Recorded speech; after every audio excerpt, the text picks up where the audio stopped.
Yesus memberikan saya hikmat melalui Roh Kudus.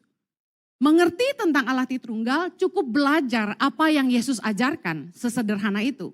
Nah, pertanyaan saya ketika kita tahu bahwa ada satu Allah, Allah yang esa dalam 3 pribadi yang berbeda, seperti apakah kita membayangkannya? Saya ingin menjelaskannya dalam perumpamaan tentang matahari. Boleh tayangkan gambar matahari? Kita tahu setiap pagi matahari terbit. Matahari menggambarkan Allah Bapa yang bertahta di kerajaan sorga. Saya cantumkan ayatnya tapi saya tidak akan bacakan supaya Anda tahu saya khotbah tidak ngawur, makanya ada ayat ya. Matahari menggambarkan Allah Bapa yang bertahta di kerajaan sorga. Kemudian matahari itu bersinar menjadi terang bagi bumi. Bicara soal menggambarkan Tuhan Yesus yang menjadi terang dunia dan dikatakan firman Tuhan dia duduk di sebelah kanan Allah Bapa. Matahari bercahaya dan cahayanya menggambarkan Tuhan Yesus. Kemudian matahari juga, matahari yang sama memberikan kehangatan dan rasa panas kepada kita yang bisa kita rasakan. Kehangatan matahari menggambarkan Roh Kudus yang kehadirannya terasa dalam hidup orang percaya. Mari saya jelaskan pelan-pelan. Kita bayangkan ada matahari, betul? Setiap pagi kita lihat. Jakarta sih langitnya abu-abu, sulit lihat matahari. Tetapi ketika kita melihat matahari, ada 3 yang kita lihat. Matahari, kemudian cahayanya, kemudian hangatnya atau panasnya. Makanya kita jemur baju kering, amen. Makanya kulit kita gosong. Nah, matahari menjadi ilustrasi yang sempurna menurut saya untuk menggambarkan Tritunggal. Karena matahari tidak perlu mendekati kita. Matahari selalu terbit tiap pagi dan kita bisa lihat menggambarkan Allah Bapa yang bertahta di kerajaan sorga. Lalu cahayanya melambangkan Yesus Kristus yang ada terang bagi dunia. Dan dia duduk di sebelah kanan Allah Bapa. Lalu kehangatan atau panasnya matahari menggambarkan Roh Kudus yang kehadirannya terasa dalam hidup orang percaya. Yang bisa paham katakan amin. Tetap satu bukan? Matahari namanya.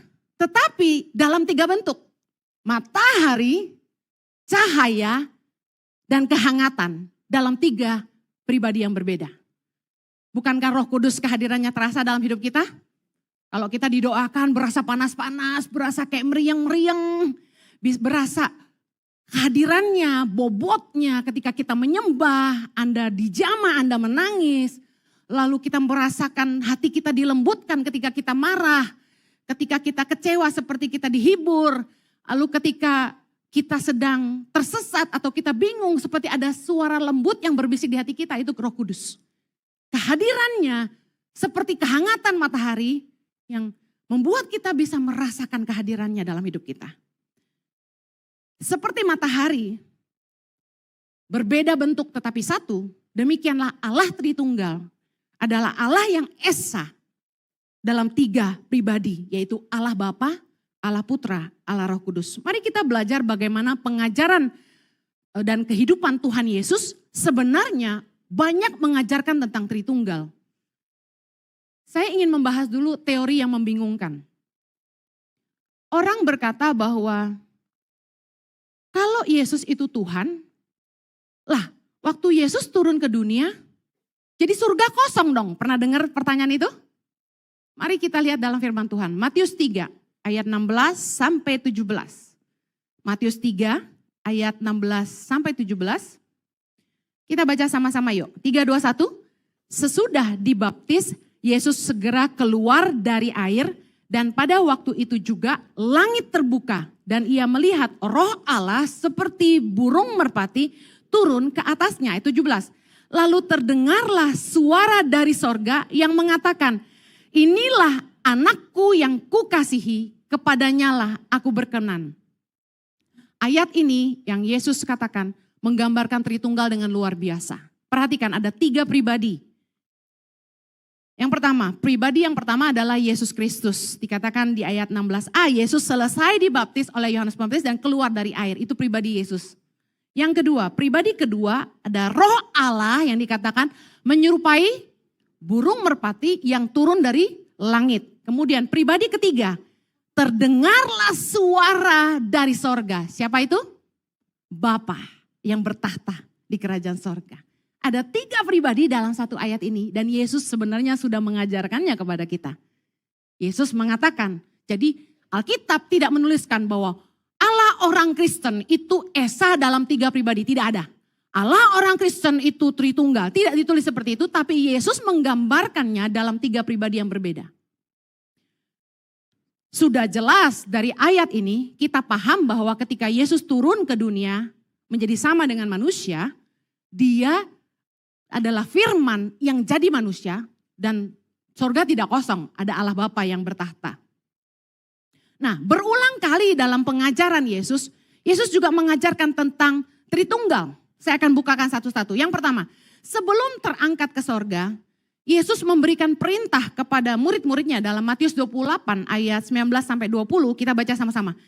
Karena itu, pergilah, jadikanlah semua bangsa muridku dan baptislah mereka dalam nama Bapa dan Anak dan Roh Kudus dan ajarlah mereka melakukan segala sesuatu yang telah kuperintahkan kepadamu dan ketahuilah aku menyertai kamu senantiasa sampai kepada akhir zaman. Lihat, Yesus sekali lagi mengajarkan kepada kita tentang konsep Tritunggal.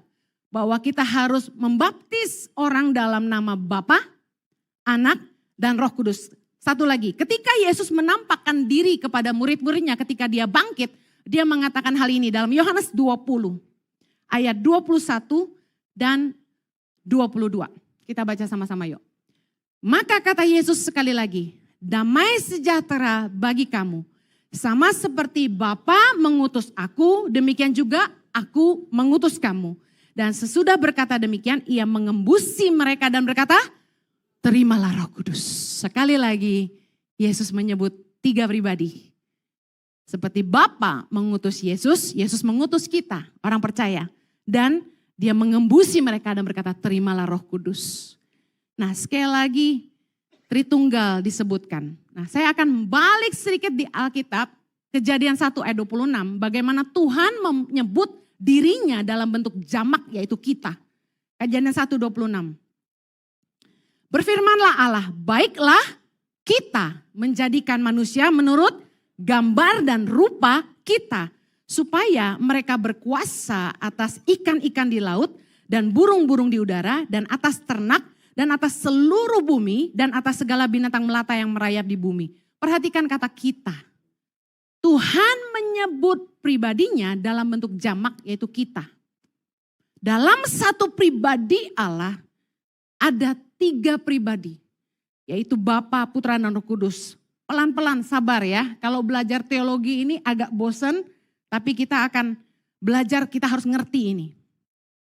Yesus juga menjelaskan tentang kemanunggalannya dengan Bapa di dalam ayat ini. Yohanes 10 ayat 30, Yesus berkata, aku dan Bapa adalah satu. Ini yang kita sebut Tritunggal. Ada 3 pribadi, tapi dia Allah yang satu. Yohanes 17 ayat 11 berkata, dan aku tidak ada lagi di dalam dunia. Tetapi mereka masih ada di dalam dunia dan aku datang kepadamu. Yesus bicara kepada Bapa. Ya Bapa yang kudus, peliharalah mereka dalam namamu. Yaitu namamu yang telah engkau berikan kepadaku. Supaya mereka menjadi satu sama seperti kita. Lihat, Yesus menegaskan bahwa meskipun ada 3 pribadi, Bapa, Putra, dan Roh Kudus, mereka adalah satu. Karena itulah kekristenan mempercayai konsep Tritunggal. Yang paham sampai sini katakan amin. Bingung keblinger? Gue ini biasa khotbah gak kayak gini, dipaksa Pastor Jojo. Yohanes 14 ayat 23, dia bilang kamu harus khotbah, ini doktrin. Jawab Yesus, jika seorang mengasihi aku, ia akan menuruti firmanku. Tanda mutlak orang mengasihi Tuhan tuh apa? Melakukan firman Tuhan, taat sama Tuhan. Dan Bapakku akan mengasihi dia. Dan kami, sekali lagi Yesus menyebutkan kata jamak. Kami akan datang kepadanya dan diam bersama-sama dengan dia. Ini kalau nggak paham bingung. Bagaimana dikatakan gini, jika seorang mengasihi aku, Ia akan menuruti firman-Ku dan Bapa-Ku akan mengasihi dia dan kami akan datang kepadanya dan diam bersama-sama dengan dia. Sebenarnya di ayat ini Yesus sedang berbicara tentang Roh Kudus yang akan diam dalam hati orang percaya. Kalau orang itu mengasihi Tuhan, mereka akan taat kepada firman Tuhan. Dan kalau mereka taat kepada firman Tuhan, maka Roh Kudus akan tinggal dalam batinnya. Yang paham katakan amin. Sebenarnya sederhana gini. Ayat ini Yesus lagi menjelaskan kemanunggalan 3 pribadi menjadi satu. Bahwa Bapa dan Yesus adalah satu dan Roh Kudus adalah bagian dari Tritunggal yang diberikan Bapa kepada manusia supaya dia bisa diam di dalam kita. Konsepnya begini, Bapa sangat besar. Firman Tuhan di beberapa ayat mengatakan bahwa langit adalah, bayangkan, Bapa begitu besar dan dia bertahta di kerajaan sorga. Yang turun ke dunia untuk menyelamatkan kita adalah dirinya yang menjelma jadi manusia, yaitu firman yang jadi manusia. Tidak ada yang mustahil bagi Tuhan. Firman menjadi manusia supaya bisa menjadi sama dengan kita, merasakan penderitaan kita. Makanya dia disebut imam besar agung yang mengerti penderitaan kita. Dan hanya dalam bentuk manusia dia bisa mati untuk kita. Tetapi karena Yesus adalah Tuhan, dia bangkit. Yang paham katakan amin. Dan kenapa dalam bentuk Roh Kudus? Karena kalau dalam bentuk manusia, dia tidak bisa tinggal di dalam kita. Allah adalah roh, kata Yesus. Karena itu kita harus menyembah Allah dalam roh dan kebenaran. Dalam Yohanes 4 dikatakan begitu. Nah, Tuhan memberikan rohnya di dalam batin kita. Dan tinggal dan diam di dalam kita. Supaya dia bisa menuntun kita. Kita tahu bahwa Yesus mengajar banyak hal tentang peranan Roh Kudus dalam hidup orang percaya. Amin. Sesederhana ini. Allah Bapa bertata di surga. Dia turun ke dunia dengan firman yang jadi manusia supaya bisa menyelamatkan kita dan merasakan penderitaan kita. Yang ketiga, Roh Kudus adalah roh Allah yang dicurahkan dalam hati orang percaya supaya dia bisa tinggal di dalam kita dan kuasanya bekerja melalui hidup kita. Yang mengerti katakan amin. Saya ingin kasih satu gambar. Menurut saya gambar ini perfect untuk menggambarkan 3 pribadi Allah. Silakan. Roh Kudus dikatakan seperti burung merpati. Yesus duduk di sebelah kanan Allah Bapa. Ada ayatnya, Matius 23 ayat 22. Ya, Allah Bapa yang bertahta di sorga, yang pertama pribadinya. Matius 23 ayat 22, barang siapa bersumpah demi sorga, ia bersumpah demi tahta Allah dan juga demi dia yang bersemayam di atasnya. Yesus menceritakan sosok Bapa itu bersemayam di tahtanya di kerajaan sorga. Gambarnya lagi di sebelah kanan, Alfa dan Omega. Dan ingat, dalam doa Bapa kami, Yesus mengatakan apa? Bapa kami yang di sorga, menegaskan Bapa sebagai pribadi yang bertahta di kerajaan sorga. Yang kedua, pribadi yang kedua adalah Allah Anak. Yesus Kristus dalam Markus 14 ayat 62 dikatakan, jawab Yesus sama-sama, akulah dia dan kamu akan melihat Anak Manusia duduk di sebelah kanan yang maha kuasa dan datang di tengah-tengah awan-awan di langit. Yesus berbicara tentang kedatangannya yang kedua dalam sosok anak manusia. Dia firman yang jadi manusia, dia akan datang kembali dalam sosok manusia dan dia duduk di sebelah kanan Allah Bapa. Bisa gambarnya? Multimedia, ikutin saya terus. Ya. Di sebelah kanan Allah Bapa. Karena Yesus adalah firman yang jadi manusia. Nah, saya ingin buktikan bahwa Yesus itu sudah ada sejak zaman penciptaan supaya Anda yakin konsep Trinitas ini benar. Kejadian 1 ayat 1. Kita baca sama-sama. 3, 2, 1. Pada mulanya Allah menciptakan langit dan bumi. Bumi belum berbentuk dan kosong.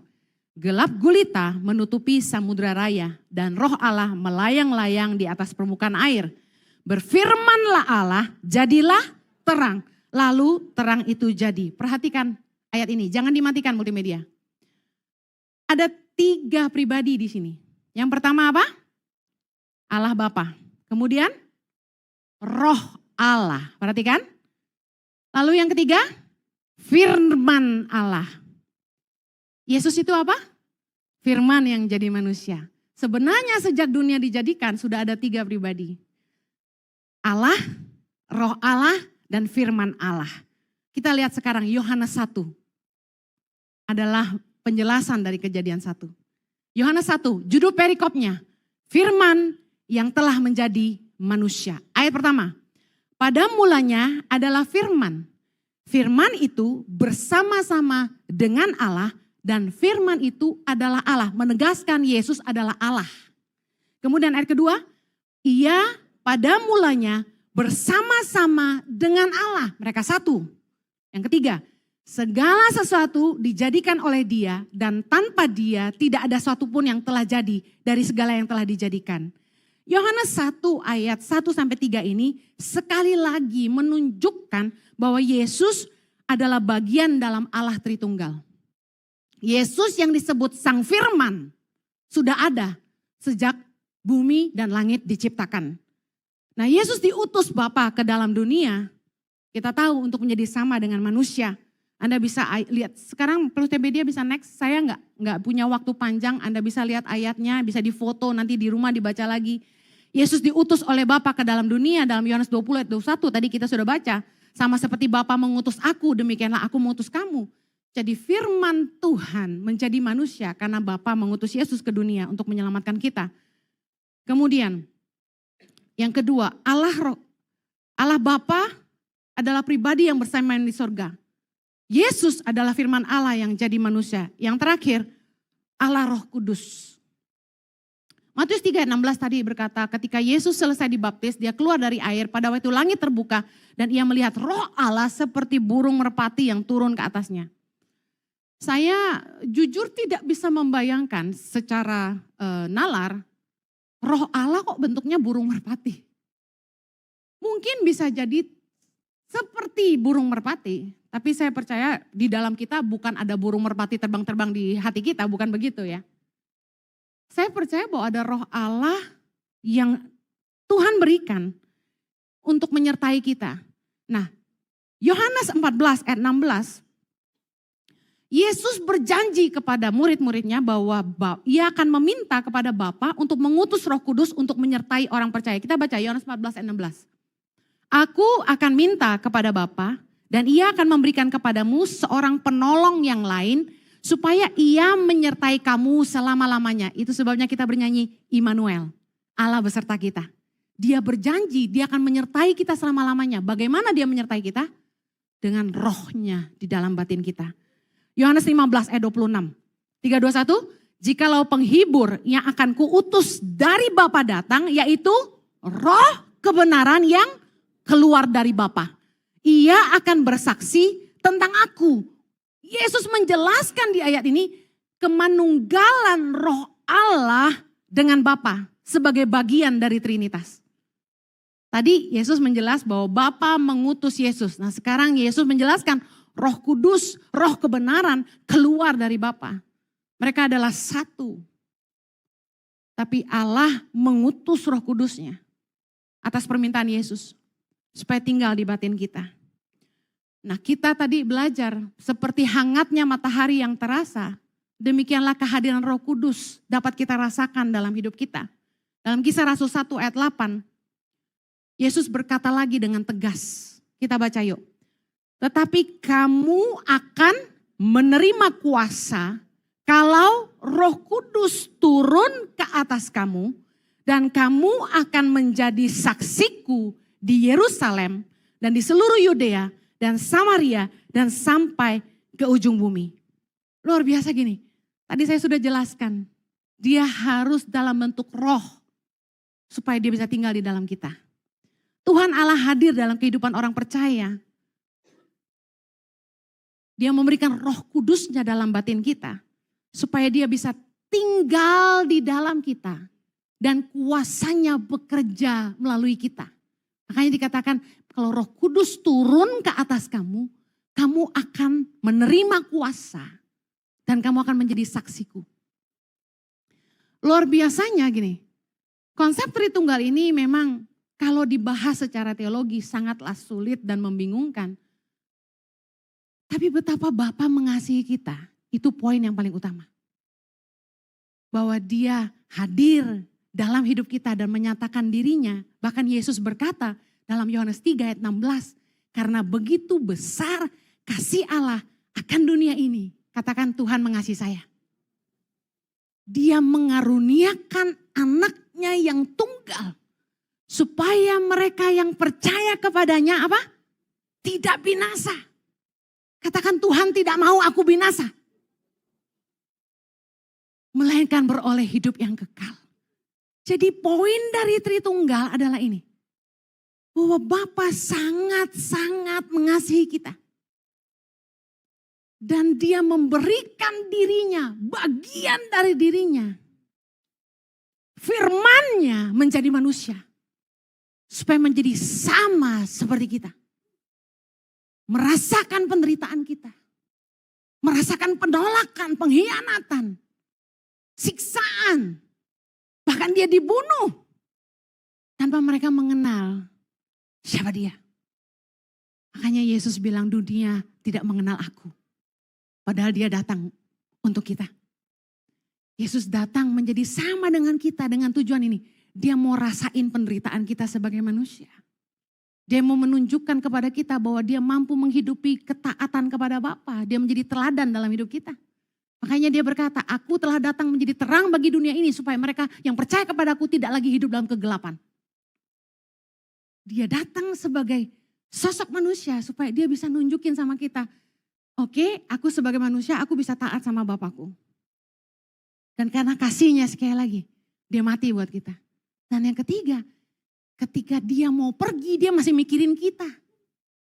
Dia doain kita loh. Anda tahu kan ada doa syafaat Yesus tentang murid-muridnya? Dia berdoa buat kita bahkan sampai hari ini. Firman Tuhan berkata bahwa Yesus pengantara kita.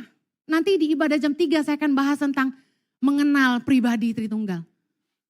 Bagaimana dia menjadi pengantara bagi kita. Pengertian pengantara itu dua. Yang pertama, dia menjadi our defender, pembela kita. Kalau kita berbuat dosa, kita datang kepada Bapa. Dan kita minta pengampunan dan pembasuhan, penyucian dari darah Yesus yang melayakkan kita. Yesus menjadi pembela kita di tahta pengadilan Allah. Pengantara yang kedua bicara soal Tuhan menjadi penyampai doa-doa kita kepada Tuhan. Bahkan sampai hari ini dikatakan He intercedes for them. Dia berdoa untuk kita sampai hari ini. Luar biasanya. Anda tidak perlu pusing sama konsep Tritunggal, yang Anda perlu yakinin Anda punya Tuhan yang mengasihi Anda. Sebelum dia pergi, dia berdoa untuk kita. Dan yang luar biasa gini, dia meminta kepada Bapa untuk memberikan Roh Kudusnya, Roh Allah untuk diam dalam hati kita. Memberikan rohnya kepada orang-orang percaya supaya apa? Supaya kita tidak sendirian.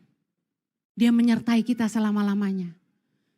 Dan dia datang dalam bentuk roh. Supaya dia bisa tinggal di dalam kita. Dan supaya kuasanya bekerja di dalam kita. Membuat hidup kita jadi saksi. Dan membuat orang lain percaya. Bahwa Allah juga mengasihi mereka. Amen. Saya berharap khotbah yang tidak mudah ini bisa dimengerti. Saya punya 6 menit, saya ingin mari kita belajar punya iman itu. Yesus menggambarkannya gini, seperti anak kecil.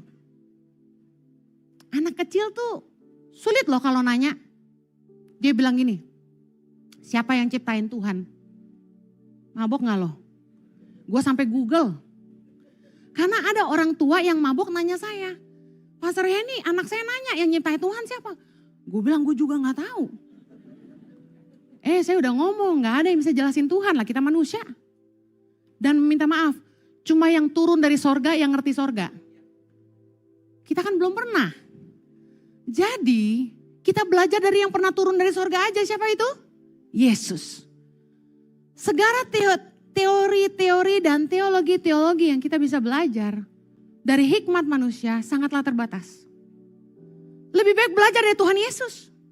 Dan tadi saya udah bacakan begitu banyak ayat yang menurut Anda, apa lagi nih dia khotbah. Tapi itu kebenaran bahwa Yesus mengajarkan tentang Tritunggal buat kita. Cuma selama ini kita gak fokus ke situ aja. Saya berharap setelah saya bukakan banyak ayat ini, Anda mulai mengerti bahwa sebenarnya di dalam banyak pengajarannya Yesus sudah memperkenalkan konsep Trinitas. Dan jadilah seperti anak-anak yang punya iman, percaya sama Tuhan. Saya sampai Google siapa yang nulis kitab Kejadian. Dan dipercaya itu Musa yang tulis dengan pewahyuan Roh Kudus. Tetapi banyak lagi yang menentang bahwa itu bukan Musa dan lain-lain. Menurut gue, manusia suka kepinteran. Makanya jadi orang jangan kepinteran. Saya kasih kesaksian kemarin. Saya ini kan punya suami yang doktor teologi. Pastor Yohanes Kristianus. Pak Jojo ini kan melengkapi saya banget. Saya ini praktikal dan dia teologi kuat. Jadi kemarin waktu dia bilang kamu harus khotbah Trinitas. Gue bilang gue gak bisa. Lu aja yang khotbah. Tadinya saya udah gak mau khotbah hari ini loh. Saking saya mikir saya udah lama gak khotbah jam 10. Ya kan? Jadi saya bilang, Jo, saya gak bisa. Saya khotbah biasa aja. Gue bilang gue khotbah yang gue bisa aja. Yang Roh Kudus taruh di hati gue. Tapi Tuhan juga main-main sama saya. Emang suruh saya belajar gitu loh. Jadi saya bilang sama Jojo, oke sekarang lu jelasin gue. Dia ngajarin gue, konsepnya itu seperti bujur sangkar. Persegi panjang, ada tinggi, ada lebar, ada panjang. Dia udah ngomong gitu gue udah keblinger. Lu ngomong apa sih? Saya bilang, Jo, gue gak paham. Jelasin lagi yang lain. Oke. Dia jelasin lagi begini. Saya tentang, saya bilang enggak ada ayatnya berkata begini. Tadi saya mau kasih Anda foto itu yang Yesus duduk di sebelah kanan Allah Bapa. Dia bilang jangan, itu konsep yang salah. Kesannya Allah ada 3. Bukan, saya bilang itu 3 pribadi. Menggambarkan 3 pribadi, bukan Allahnya 3. Dia bilang gak bisa, nih ada ayatnya. Wih kita duel kemarin. Ada ayatnya nih, gue bilang gitu. Gue mah apa-apa pakai ayat pokoknya. Ya kan? Terus suami saya bilang gini, bukan gitu Henny, dia jelasin lagi dengan segala teori. Dia sih hebat sih, kacau sih. Gua yang on. Udah anggap gitu aja lah, gua yang on. Jadi dia jelasin gua gak ngerti. Jadi saya menyerah dan putus asa Bapak Ibu. Dia bisa fitness semalam. Dia angkat-angkat besi, pusap-pusap. Gua gak bisa olahraga karena stres nyiapin firman. Saya bilang gini, kok kamu gak siapin firman sih olahraga? Dia bilang gua udah kelar, enak amat. Saya sampai doa bilang gini, Tuhan bikin saya ngerti. Kalau saya gak ngerti gimana mau ngajarin orang? Saya tuh selama ini kayak anak kecil, pokoknya percaya dengan iman, gue gak pusing teori-teorinya. Tapi kalau ngajar kan harus ngerti. Saya bilang sama Jojo gini, kalau lu ngajarin gue aja gue gak ngerti, lu gimana ngarep jemaat ngerti? Gitu. Jadi kita gak bisa memungkiri, kita harus belajar. Supaya kalau kita ditanya orang kita bisa jawab. Kalau sampai ditanya siapa yang ciptain Tuhan, udah percaya aja. Dia Tuhan, gak ada yang ciptain dia. Betul gak? Sekarang kalau orang bilang gini, gak ada Tuhan. Ih, cari mati loh. Iya kan? Jangan main-main deh. Saya mau akhiri 1 menit ini dengan ngomong gini. Terlepas dari semua teologi yang Anda bisa baca. Terlepas dari 1 buku Alkitab yang Anda bisa kuasai. Yang saya yakin Tuhan ada dan Allah Roh Kudus dan Tuhan Yesus benar adanya. Adalah pengalaman saya dengan Tuhan. Di dalam hidupmu, sebagai orang percaya kamu harus mengalami Tuhan. Minta sama Tuhan, bilang sama Tuhan gini, Tuhan aku gak mau dengar engkau dari orang lain. Aku dengar orang lain ngalamin sakit sembuh, kaki pendek sebelah sama panjang. Dikasih rumah sama orang, mati bangkit. Dari buta melihat, banyak saya dengar orang kesaksian. Dan ini yang saya katakan sama Tuhan waktu itu. Saya mau mengalami Tuhan pribadi. Saya gak mau cuma dengar kesaksian orang lain. Saya gak mau cuma baca Alkitab. Saya pengen meyakini dengan hidup saya sendiri bahwa engkau hidup. Maukah Anda berdoa hal yang sama? Karena tanpa pengalaman dengan Tuhan mustahil Anda punya iman. Anda harus mengalami bahwa dia hidup dalam hidupmu. Saya ngalamin dari saya lahir baru bagaimana. Saya di kelas, waktu SMA kelas 2. Tuhan berbicara. Sekalipun bapamu dan ibumu meninggalkan engkau, aku sekali-kali tidak akan meninggalkan engkau. Padahal saya belum tahu Alkitab. Begitu saya ke gereja, saya buka ayat itu, ada. Dia menyatakan dirinya kepada kita. Ayo berdoa, Tuhan aku mau mengalami Tuhan. Lebih daripada semua teori dan teologi yang aku bisa belajari. Aku mau melihat Engkau dan mengalami Engkau sendiri. Yang mau katakan amin. Yuk kita doa. Bapa di sorga, kami bersyukur untuk firman-Mu. Kami bersyukur kalau hikmat-Mu menolong kami memahami tentang Allah Tritunggal. Kami percaya bahwa Engkau Tuhan, Allah yang esa dalam 3 pribadi yang berbeda. Allah Tritunggal. Tuhan, kami percaya bahwa Engkau adalah Tuhan yang bertahta di kerajaan sorga. Engkau adalah firman yang jadi manusia, yang menjadi sama dengan kami. Turun ke dunia supaya Engkau bisa mati untuk kami. Dan kami percaya kepada Roh Kudus-Mu yang diam di dalam hati kami. Yang senantiasa mengajar dan menuntun hidup kami dan mengingatkan kami akan kebenaran. Terima kasih Tuhan. Bapak, kami bersyukur kami mengerti. Sungguh-sungguh mereka pahami dan iman mereka terus bertumbuh. Mereka semakin mengenal Tuhan secara pribadi. Terlepas dari semua pengajaran ini, izinkanlah mereka mengalami Engkau Tuhan secara pribadi. Izinkanlah jemaat-Mu mengalami Tuhan, mengalami pergaulan dan juga pengalaman dengan Tuhan. Biarlah firman-Mu yang jadi daging itu nyata dalam hidup kami. Di dalam nama Yesus kami berdoa. Amen. Thank you for having me. God bless you. Have a blessed Sunday. Take care.